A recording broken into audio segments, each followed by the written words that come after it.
If you stuck with us all the way to this last episode of the series, we want to thank you from the bottom of our heart. If you were already knowledgeable about the Borden murders, you won't agree with everything we say, but that's okay. That's what makes this case fun. Hopefully, we've succeeded in giving you food for thought, maybe even rethinking some old assumptions. As we've said since the beginning, we want your theories too, and we'll post a follow-up episode in a few weeks with your ideas. And of course, your criticisms to the ideas presented here are welcome too. If you're into true crime and you'd like to contribute to our team in any way, let us know. There are all kinds of roles. Finally, a word on the theories of this series. Some of our presentation is speculative. In part 1, we traveled inside Andrew's head as he walked home that fateful morning. Obviously, no one could know what was going on inside his mind, so we're doing a bit of speculation. Likewise, in the last episode, we joined Abby as she started up the stairs to the guest room where a killer would soon find her. In this final episode, we're going inside the head of the man who just may have done the killing. While it's highly speculative, of course, we'll finish by showing you the evidence. We think you'll find it very intriguing. Again, having you with us on this journey means a lot to us. Thank you. Charles fantasized about murder every single day. But for the most part, after decades of practice, he had it under control. He kept the monster within him chained. But every now and again, something would trigger it, and the murderous fantasies would start to consume his life until he got it under control again. For example, he'd read about a brutal slaying in the newspaper or overhear a conversation in a tavern, and this would excite his imagination. What could trigger him the most was when he got together with the old war vets, and the guys retold their most horrific tales. As far back as he could remember, he'd fantasized about killing. Like most boys, he dreamed of battle. His great-grandfather had been a general in the Revolutionary War. When the war against the Confederate States broke out, he was 18 years old, and he hurried to enlist. During training, violent accounts of battle told by veterans of the Mexican War enthralled him. Shipped to the Western Theater, he obsessed over legends about the brutal Apaches who tomahawked and tortured their victims mercilessly. Arriving at the front, he paid rapt attention to descriptions of fighting by those fresh from battle. All of this fueled his young mind. And then he saw his first action. Heavy action. And combat was far bloodier than he dared hope. In the early parts of a battle, you fired at a distant enemy whose face you seldom saw. Then, things got nice and up close, face to face, hand to hand. You thrust your bayonet into the stomach of an enemy so close you could feel his spittle, smell his breath, watch the terrible realization in his eyes just before the light left them. It was thrilling. He felt absolutely no fear. In fact, at no other time but during the frenzy of battle did he feel so utterly alive. Sometimes he swung his rifle like an axe, smashing the faces of the enemy over and over with the butt end of it. He came to realize there was a monster lurking within him. He even gave it a name, which he kept to himself. And in battle, he was free to unleash this beast. His fellow soldiers watched in awe. If sometimes he went too far, they didn't care. They understood. Or if they didn't understand, they were just glad he was on their side. In the immediate aftermath of a battle, he would stride amidst the chaos, plunging his blade into the wounded. Sometimes they begged him to put them out of their agony. Sometimes they begged him to show mercy and let them live. Cheeks smeared with blood, hands covered in gore, pieces of brain on his uniform, he went to work. He was a god who decided life or death. Back in camp, he watched the surgeons saw limbs from the wounded. He studied the patients' faces as they bit down on rum-soaked rags to stifle their screams. He wandered around the great piles of severed limbs behind the tents. God help him, it was sweet. Then he was captured, spent 18 months in one of the most brutal Confederate POW camps. Barely enough food to survive, racked by disease and pestilence. But Charles not only survived, he thrived. And over those 18 months, he absorbed every sordid tale. When he went home, he was determined to establish a normal, successful life. But the images that would haunt most of us as nightmares instead in him fueled excited fantasies.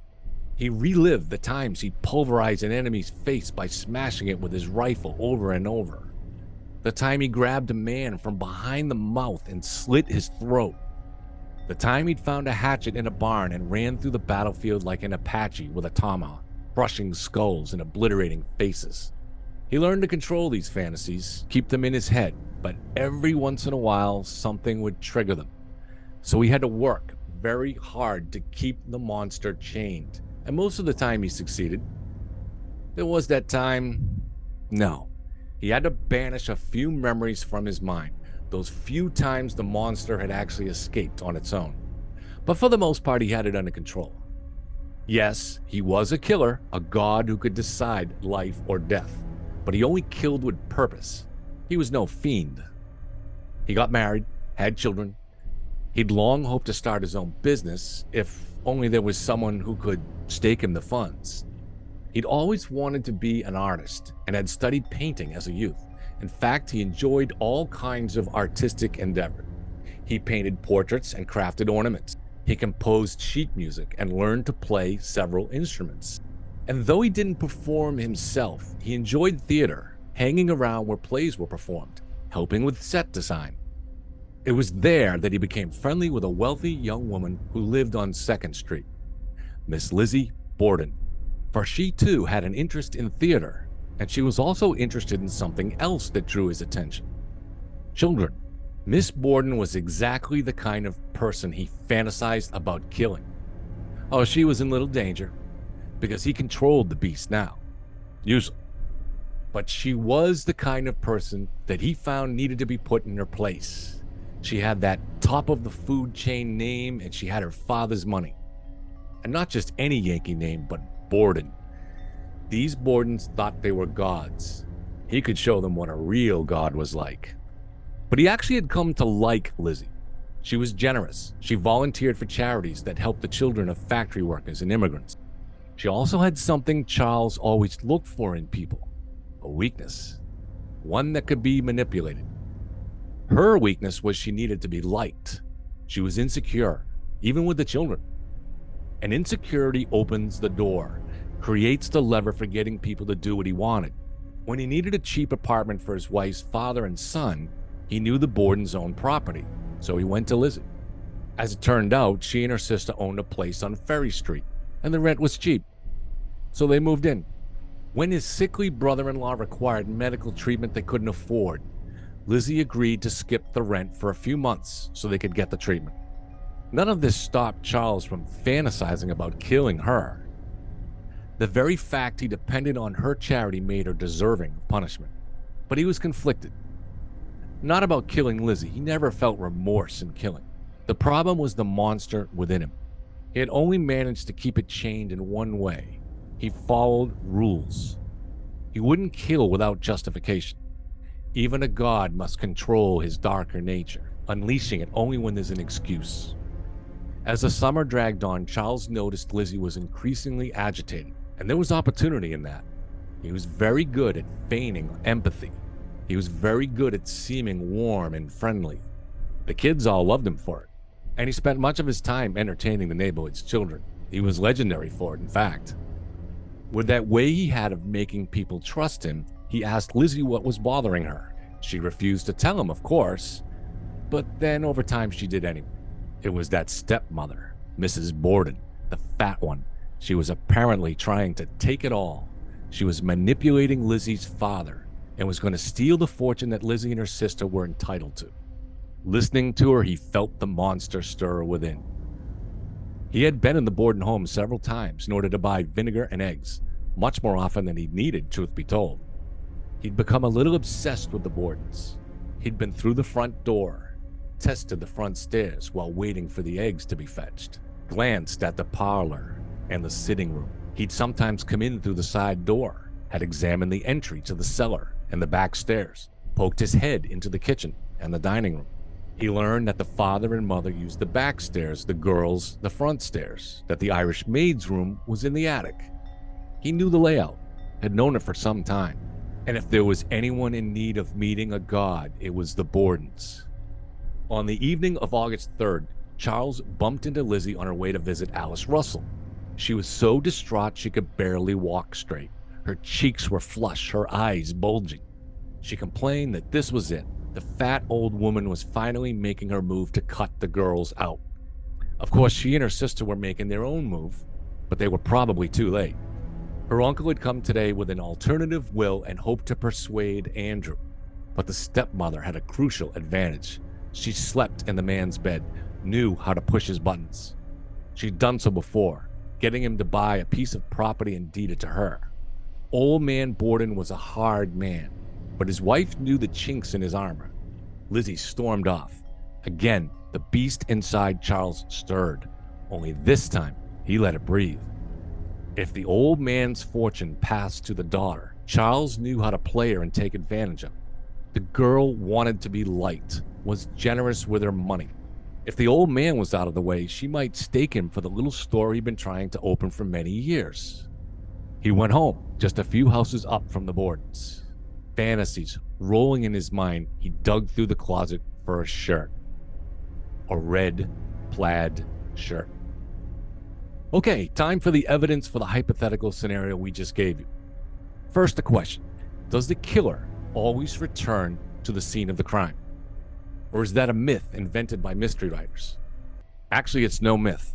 According to the FBI, serial killers can be broken down into two general types: disorganized and organized. The organized serial killer is more likely to plan his crime.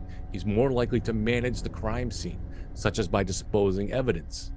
And he's more likely to return to the crime scene. Part of this may be an attempt to manage the evidence or influence the investigation.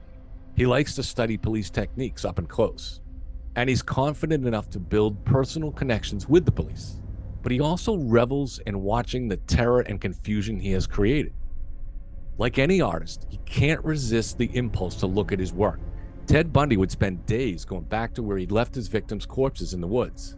It's not that often that a killer is able to return to the scene of the crime, because it increases the likelihood of getting caught. But if there's a way to do it without increasing the risk, he'll do it. In fact, it might even be hard for him to resist the temptation. The first man to enter the Borden house after the murders was wearing a red plaid shirt, perfect for hiding blood evidence. He was a Civil War veteran. His wife's father and son actually lived as tenants in the house given to Lizzie and Emma by Andrew.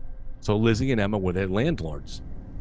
Andrew had recently been forced to buy it back from the girls because of trouble they had collecting rents.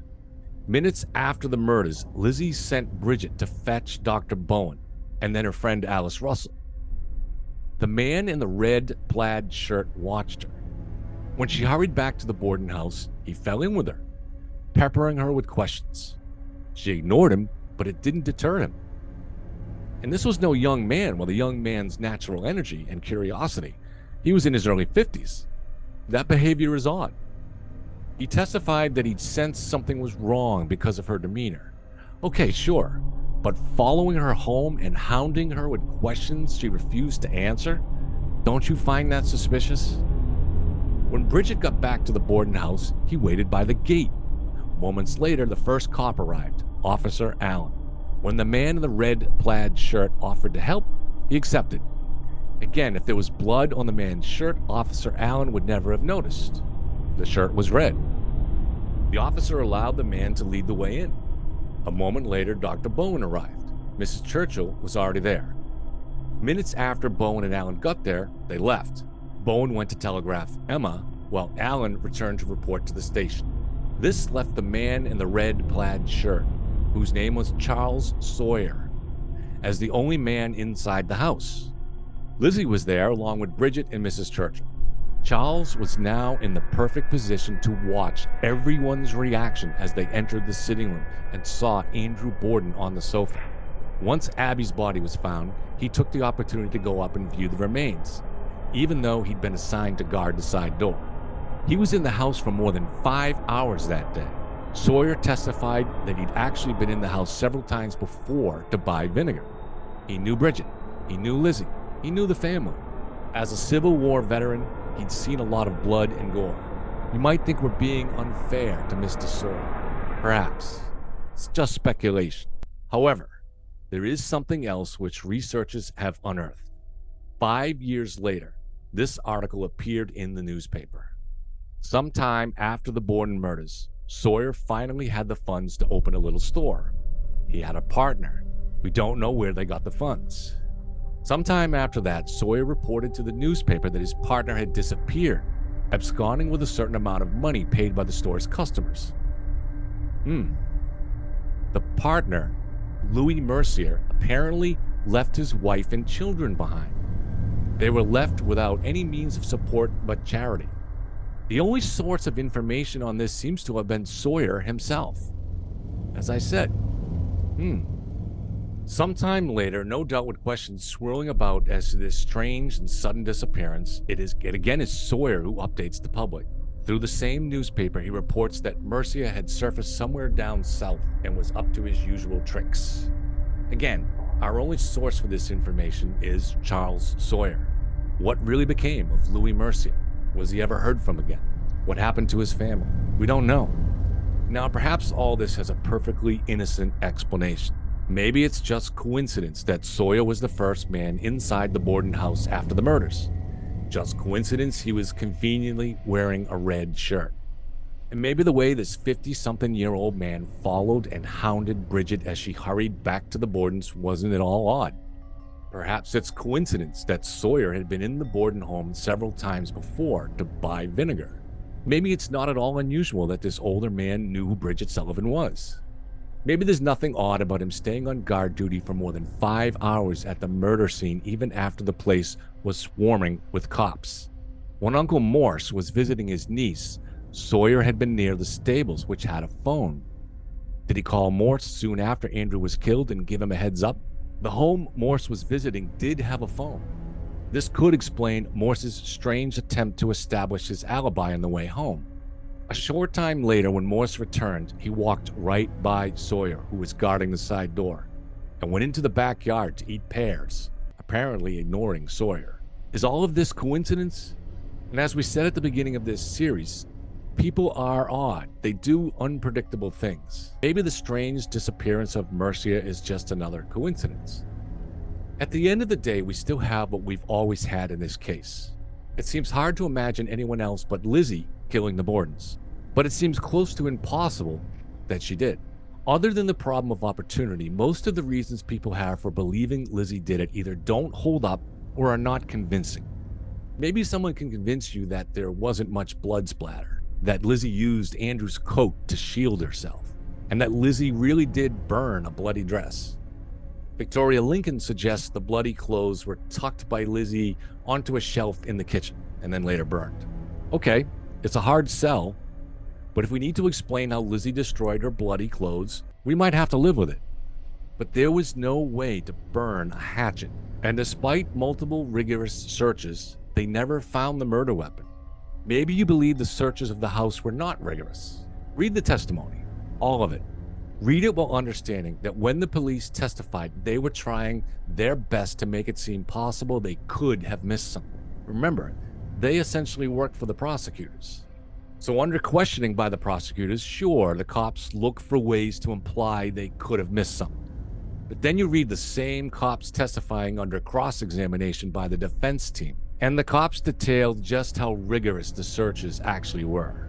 But even without this testimony, we know they were sure the weapon was there, and they were desperate to find it.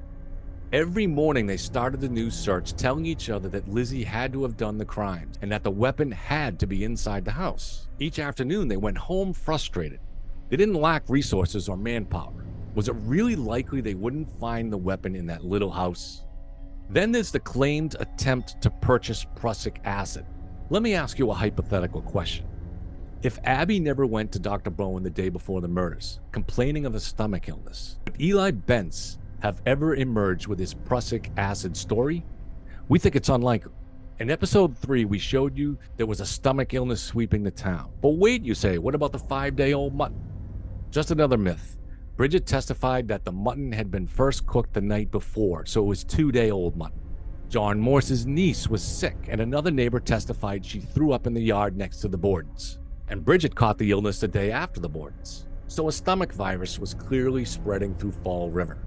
And here's the thing. Had there been no virus, Abby would never have gone to see Dr. Bowen. Had there been no virus, there would have been no rumor of poison spreading through the town the afternoon of the murders. You see where I'm going?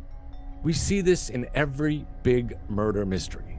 Rumors spread, a theory emerges, and witnesses come out of the woodwork with stories that seem to confirm that theory.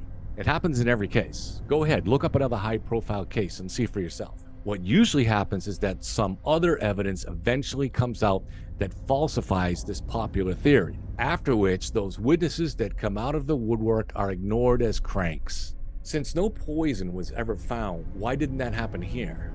Why don't people ignore Bentz's testimony? The reason is because even if Lizzie never obtained poison, it still fits the prevailing theory that she was the killer. We're willing to make two statements on this prussic acid stuff. One, if there was no stomach bug sweeping the city, Bentz never emerges. Two, if everything happened as it did, but a couple of weeks after the murder, some killer struck again, a block away, with Lizzie in jail, only this time he was caught, Bentz's testimony would be ignored today. You wouldn't know about it. No one would suspect Lizzie tried to buy poison. Bentz would resemble all the other crank witnesses that emerge out of thin air in every high-profile case. It's very important to understand this as we move forward into other true crime cases, because we'll see it again. So where does that leave us? What is the theory we are presenting here? Well, sorry to say, we're not presenting a completed theory. What we are doing is trying to shake things up a little so we can move the ball forward, and hopefully someone else will pick it up and run with it. The case is far from closed. Lizzie pulling this off and leaving no evidence is a problem. And though it would be very hard for an intruder to move through that house unseen, experienced killers, killers with the minds typical of serial killers, are incredibly good at moving through homes undetected. Imagine a hunter with supreme skill hunting in the forest for deer, and all he has is a knife. Field guide expert Tom Brown described doing this. The hunter, he teaches, must be able to move soundlessly, matching his movements to that of the woods. He must be able to listen acutely, and he must have almost superhuman patience. Some human beings are born with this kind of talent. In the world of serial killers, unfortunately, this type of talent is not rare. We're not saying a serial killer was necessarily inside the Borden house that day. We're saying that possibility has a similar probability to the possibility of Lizzie leaving no evidence of the crime. Was Sawyer the killer? Maybe not. But let's throw his name on the list of suspects. What about the strange behavior of Dr. Bowen or Uncle Morse?